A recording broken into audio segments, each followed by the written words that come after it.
स्वराज हमारा जन्मसिद्ध अधिकार था, इस समय शिक्षा हमारा जन्मसिद्ध अधिकार है और इसे हम लोग छीन के लेंगे, छाती पे चढ़ के ले लेंगे। और क्या बिजनेस का अधिकार या बड़े बड़े पैसा कमाने का अधिकार कुछ चंद लोगों तक सीमित रहेगा? नहीं। देखिए कितना दुर्दशा की बात है। कल्पना कीजिए आप कि कोई एमबीबीएस का डॉक्टर हो, एम्स से पढ़ा हो और अपन टेटनस के इंजेक्शन लगाने के लिए लाइन में खड़ा रहे, तो लोग क्या कहेंगे? दे भाई ते कैसा डॉक्टर नहीं समझे? एमबीबीएस का डॉक्टर हो और अपन बेटा को इंजेक्शन में लाइन लगाने के लिए लाइन में खड़ा हो, तो कहेगा ना भैया तुम तो खुद ही डॉक्टर है, अपने बेटा को इंजेक्शन लगा दो। हंसेंगे कि नहीं हंसेंगे? लेकिन ये वही देश है जहां अनाज उगाने वाले किसानों को 5 किलो भात के लिए लाइन में लगा दिया गया। सोचिए क्या दुर्भाग्य होगा, अन्न उगाने वाले को 5 किलो के लिए हम लोग लाइन में लगा दिए हैं। बोलो भारत सोने की चिड़िया कहाँ थी? अब कहाँ रह गए? हम लोग लकड़ी का चिड़िया नहीं रह गई हम लोग यहाँ पर। याद रखिए हम सबको, आप सबको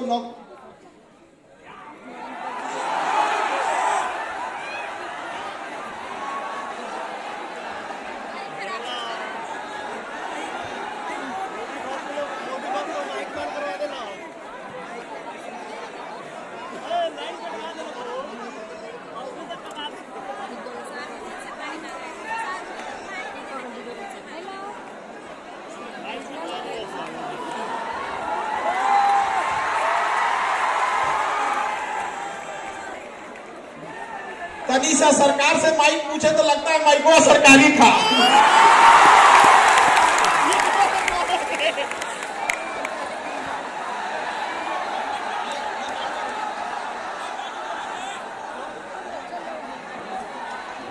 भैया ये पत्रकार बंधु लोग, आप लोग से तो हम हमेशा बात करते हैं, आज अपने बचपन से बात कर लेने दीजिए ना।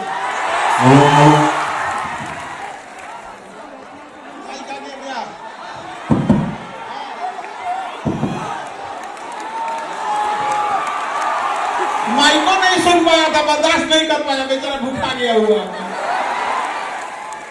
देखिए जब दिल मिल जाता है तो इंसान को भूख प्यास नहीं समझ में आता है, लगता है अपने परिवार से बात कर रहे हैं आप। सर यही हुआ है आज। देखिए याद रखिए हम सब चाहे जहां भी रह जाएं, हमें एक बार लड़ाई लड़नी होगी अपने किसानों के लिए। याद रखिए आज का एक फैशन बन चुका है कि 4 व्हीलर उसके पास है जो अमीर है, 4 व्हीलर उसके पास हो जो अमीर है। जिस दिन ये देश तभी बदलेगा जब धोती कुर्ता और गमछा बांधा हुआ हवाई चप्पल पे बैठा किसान जब किसी 4 व्हीलर के शोरूम में जाके खोले और कहे हमको भी एक 4 व्हीलर चाहिए। अरे इस देश में बदलने की जरूरत क्या? महिलाओं की स्थिति में सुधार कीजिए, युवाओं की स्थिति को बदल दीजिए, किसानों को उनका हक दे दीजिए। देश में बचा कौन? बचा कौन भी देश में? बाकी तो अमीरों को तो गुलामी में भी दिक्कत नहीं थी, अमीरों को तो गुलामी में भी दिक्कत नहीं थी। सबसे याद रखिएगा जिस तरह से हम सब ने मिलकर कोरोना के खिलाफ लड़ाई लड़ी थी, कोरोना के खिलाफ लड़े थे ना, उसी तरह से हमें गरीबी के खिलाफ लड़ाई लड़नी होगी। चंपारण की धरती से हम कहते हैं कि सरकार हम लोग को एगो बात बोलती है, चाहे इंदिरा गांधी हो, चाहे अटल बिहारी वाजपेयी, गुजराल साहब हो, या फिर आपके नरसिम्हा राव जी हो, या फिर मोदी जी हो, सब लोग बोलते हैं गरीबी हटाओ। हमारा कहना है अमीरी लाओ, अमीरी लाओ। अरे कौन गरीबी हटा नहीं है तो हमको क्या पता? हमारे पास आंकड़ा रहेगा ना कि फला व्यक्ति अपनी गरीबी को हटा दिया। तो यहाँ से आप लोग को एक नारा लगाना होगा कि हमें गरीबी हटाओ, तो चिल्ला चुके हैं, अभी क्या करना है? अमीरी लाओ। अरे भैया हम लोग भात दाल के लिए और इतने छोटे छोटे आवश्यकताओं के लिए थोड़ी रहेंगे यहाँ पे।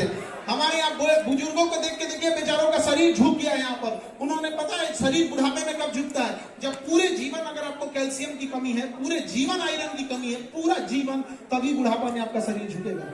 तब सोचिए उसने पूरा जीवन काट दिया, पूरा जीवन काट दिया इस चीज को। तो ये बदलाव की धमकी है, यहाँ से बदलाव दिखना चाहिए और वह बदलाव ऐसा होना चाहिए कि अंधा भी महसूस कर ले कि मेरा शहर बदला बदला सा लग रहा है। किताबों में वो बदलाव नहीं होना चाहिए और यह बदलाव जब भी होगा तो आप युवाओं से होगा। और बड़ा दुख के साथ ये कहना पड़ रहा है कि देश के आगे आज भी देश विकासशील रह गया है, आज भी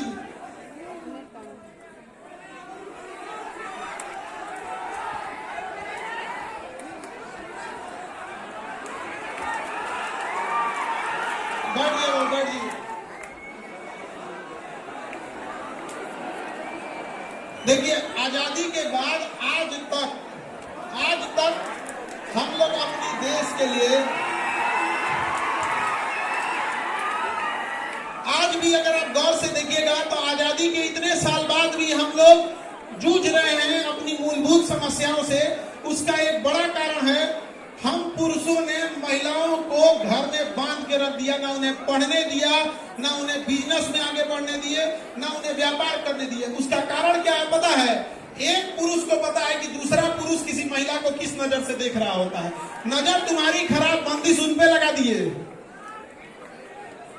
कि नहीं लगा दिए?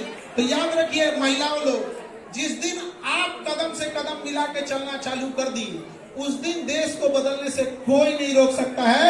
नहीं तो ये पुरुष लोग पिछले 75 साल से बहसबाजी कर रहे हैं कि हम देश को आजाद करेंगे, आजाद कर होगी लो। हाँ, अरे बाबू, एक जहाज में भी 2 इंजन लगाया जाता है, पक्षी भी 2 पंख से उड़ती है। इतना बड़ा देश अकेले पुरुष कैसे खींच ले जाएगा जब तक महिलाएं साथ में दें? अरे हमने पूरी दुनिया का चीजें पुरुषों को सौंप के दी थी। पुरुषों ने प्रथम विश्व युद्ध, द्वितीय विश्व युद्ध, तराई का युद्ध, ये युद्ध दुनिया भर का करके रख दिया। यहाँ पर कर दिया कि नहीं कर दिया? यहाँ पर तो महिलाओं को हम लोग अंडर एस्टिमेट करते हैं। ऐसा नहीं है। भारत में महिलाओं को मेडिकल इंडस्ट्री दिया गया। आज भी मेडिकल इंडस्ट्री की बैकबोन कही जाती है महिलाएं। पूरे मेडिकल इंडस्ट्री को महिलाओं ने संभाल के रखा है। पूरे हॉस्पिटल का जान कहा जाता है नर्सिंग स्टाफ को। आज पूरा मेडिकल किसने कंट्रोल करके रखा है? महिलाओं ने। एविएशन इंडस्ट्री दी है, हवाई क्षेत्र में कितना बदलाव लेके आए। दुनिया में सबसे ज्यादा लेडीज पायलट कहाँ है? भारत में है। दिखा दी कि नहीं करके दिखा दी? बैंकिंग सेक्टर में करके दिखाए कि नहीं करके दिखाए? यहाँ पर लेकिन महिलाओं को आगे बढ़ाने के लिए हम सरकार से भी कहते हैं कि महिलाओं के एजुकेशन पर से जीएसटी हटाया जाए। और यह जैसे हटेगा महिलाओं पर से जीएसटी, अब आप कहिएगा कि बेटी पढ़ाओ और बेटी बचाओ, 18% जीएसटी घर से लाओ, ऐसे कैसे होगा? हो बताइए, आपसे जीएसटी हटना चाहिए कि नहीं? अच्छा पुरुष लोग समझो, जिस दिन महिलाओं से जीएसटी हट जाएगा एजुकेशन पे, फिर हम लोग कहेंगे एक भेदभाव हो रहा है, बराबरी होना चाहिए, हम लोग का भी हटना चाहिए। तो हम यहाँ पर याद रखिएगा, पुरुषों की मदद महिलाएं ही करेंगी। पहले हम लोग को लड़ाई लड़नी है किसके लिए? महिलाओं के लिए, कि भैया उनका जीएसटी हटाओ। और जब उनका जीएसटी हट जाएगा तो ये जिम्मेदारी महिलाओं पे होगी कि हमारे भाइयों के साथ भेदभाव क्यों? शिक्षा पर सबका अधिकार है, उनका भी हटाओ। नहीं होना चाहिए।